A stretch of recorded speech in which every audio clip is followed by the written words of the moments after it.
আমার নিচেই ভালো হলো মাজমা একটা। রাজীব ভাই তুমি কোন জায়গায় চান্স পেয়েছিল যে? মাথা বেচা খাওয়া, হ্যাঁ, সব মাথা বেচা খাওয়া ভাইয়া। সব মাথা বেঁচে খাওয়া। এই দেশে থেকে উন্নতি হবে না, ইন্ডিয়া হলে কেউ একটা কাজে লাগাতেন, আমার এই বাংলাদেশে হবে না। কারণ তো বাংলাদেশে বাইরের দেশে চান্স পেলে তুমি কি যাবা না?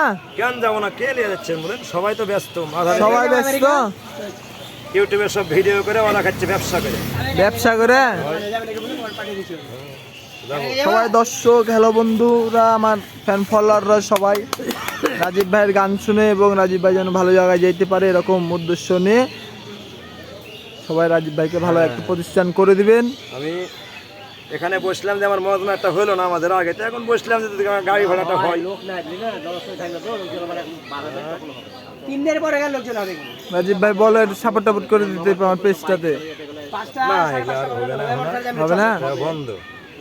ঠিক আছে, যাও তাহলে দেখা হবে না। আচ্ছা, আল্লাহ হাফেজ, আসসালামু আলাইকুম। সালাম।